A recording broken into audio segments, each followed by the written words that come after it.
Hi, this is Munson with Munson Music, and we're going to talk about how you can play through a song called Passenger Seat by Steven Speaks. And it starts out on a G major chord, and when we play G major, first finger goes to A on the second fret, second finger on the low E string on the third fret, third finger on the high E string on the third fret. And if you strum all those together, that sounds a G major chord, and it sounds really, really happy. Now another G major you may want to think about through the song, though, is taking the third finger and going to the B string on the third fret. And then you take the pinky and go to the high E string on the third fret. And if you strum all those together, that's another way you can play G major. And then from there, then we go to a D major chord. When we play D major, first finger goes to the G string on the second fret, second finger on the high E string on the second fret, and then third finger on the B string on the third fret. And if you strum the D string to the high E string, that sounds a D major chord. Now on that D major chord, though, you will hear an F sharp in the bass, which is on the low E string on the second fret. And so you could kind of put those two things together and make something called D/F sharp, or a D major chord with an F sharp in the bass. And so you could play the first finger on the low E string second fret, second finger on the G string second fret, third finger on the high E string second fret, and the pinky on the B string on the third fret.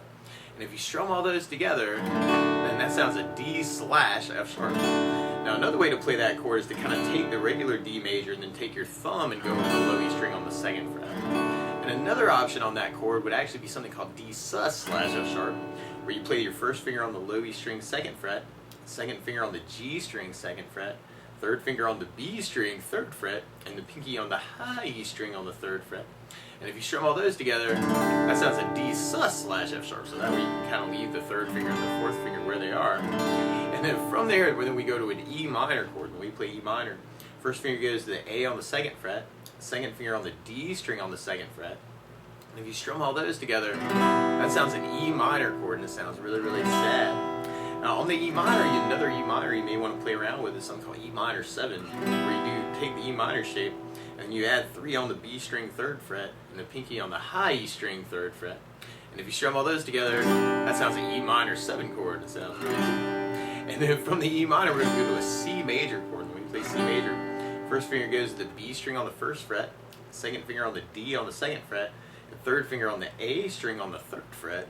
And if you strum the A string to the high E string, that sounds a C major chord, and it sounds really, really happy. And then from the C major, or another C major, you may want to think about something called C major 9. When we play C major 9, first finger goes to the D on the second fret, second finger on the A string third fret, third finger on the B string on the third fret, and the pinky on the high E string third fret. And then that way you don't actually have to move that 3 and 4 for that whole first change from the E minor to the C chord. And then from there, then we'll be going into something called D-sus, or D suspended, where you take the D major shape that we were just on, and there's this really cool lick actually that happens quite a bit through the tune that works around a couple suspended D chords, where you take the D major and add in the pinky on the high E string on the third fret. That sounds something called a D suspended, or D-sus. And actually from there, if you kind of lift off the pinky and go back to the D chord, and then lift off the second finger, which is always a dangerous finger to lift, that's another suspended chord called D-sus 2, and there's this cool little lick at the end of that phrase actually that you'll hear quite a bit through the tune, where you kind of take the D-sus and then work it to a D, and then a D-sus, and then a D, and then back to a sus. So you may want to kind of play around with that, but you could also think about the change as just kind of D-sus to a D major at the end of our intro. Now a lot of times with a song like this, though, to make it more interesting, I like adding something called a strum pattern. And one of my favorite strum patterns for a 4/4 like this is down, down, up, up, down, up. We'll talk about another one in a moment to really match the recording. But if you took the G and just tried that a lot, you'd have down, down, up, up, down, up, down, down, up, down, up, down, down, up, down, up. So we tried that through our intro verse and our chorus progression. The weird part is our G and our D at the very beginning half. So you may want to do just a down, down, up on those chords. And then we do our whole pattern on the E minor, and then our whole pattern on the C. And then you may want to do that same halving thing on that D-sus to the D, where you do kind of a down, down, up on the sus, down, down, up on the D. So we tried it that way. We'd have G with a down, down, up, D/F sharp, down, E minor, down, down, up, down, C, down,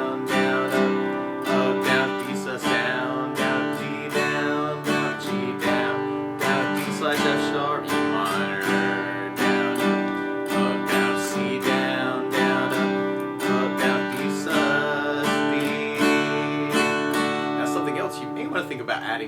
though too is bass notes. And a lot of times on that first down of the down, down, up, you could throw in a bass note for the chord.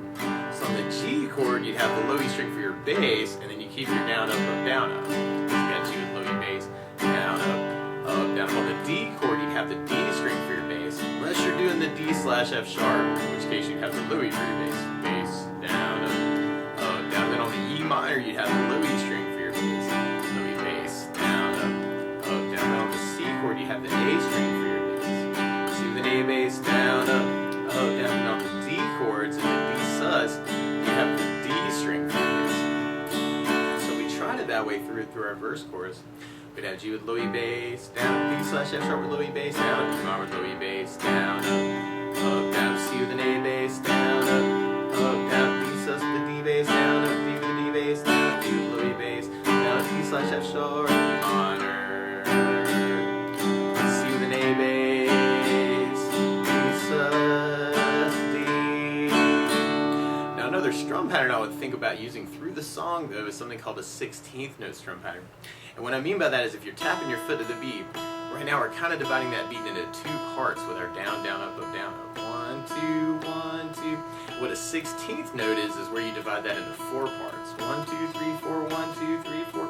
And what I think could be a lot of fun to work through the tune is a down, up, down, down, up, 16th note strum pattern. And what I mean by that is if you take the G and do a down for 1 and an up on 4, you'd have kind of 1, 2, 3, 4, 1, 2, 3, 4, down.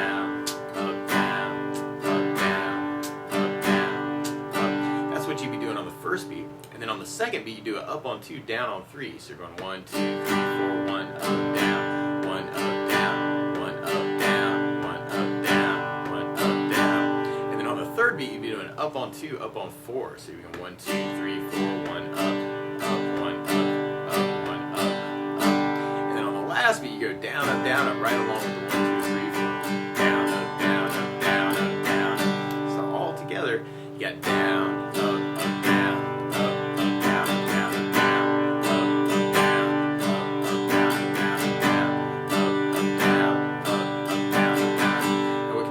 Cool is to do the G with the down, up, D/F sharp with the down, up, down, E minor with your whole pattern, and then C with the whole pattern. And then when we get to the D sus to the D, we have it that same way with the D sus on the down, up, D on the down, up, down. So we tried it that way.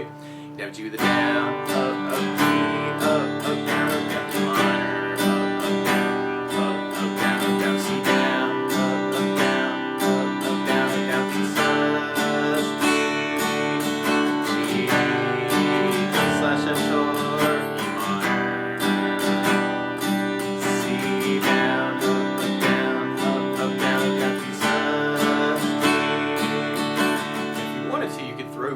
Into that and make it kind of a bass, up, down,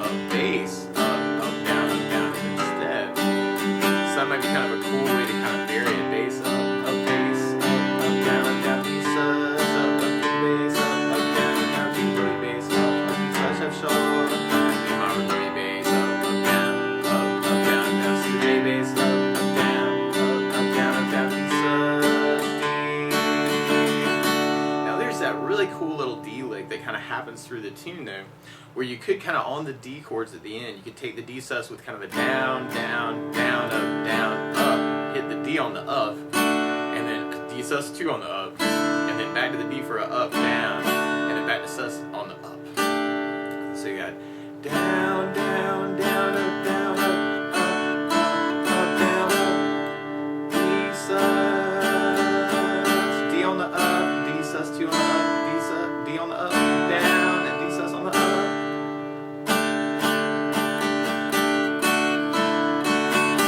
So we want to kind of play around with that to kind of add that in on that D chord.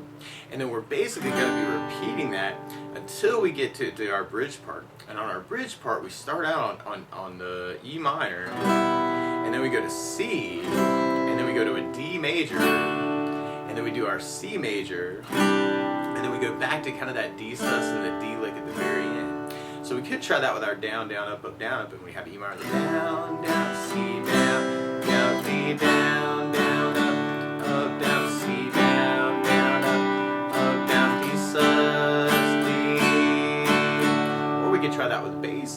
minor with the bass, down C with an A bass, down B with a D bass, down up, down C with an A bass, down down B sus D. Or we could try that with our 16th pattern, and then we have E minor with the down, up C on the down, up down, B down, up down, C down, up down, down B sus D. Or we could add basses to that and have E minor with the bass, up C with an A bass, up down, B with an E bass, up down, C with an A bass, up down, B sus D. Or you could even try it with that 16th note and then throw in that D lick at the end. Minor C, D, C with an A bass, D sus. Throw that D lick in. And then from there, then we kind of go back into kind of an instrumental part, like a solo part that's just like our first. So we get that going. We got D slash F sharp, minor, C,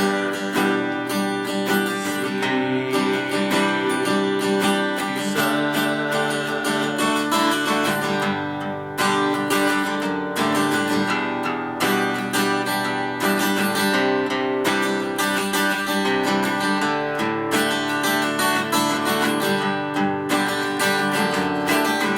So feel free to play around with it too.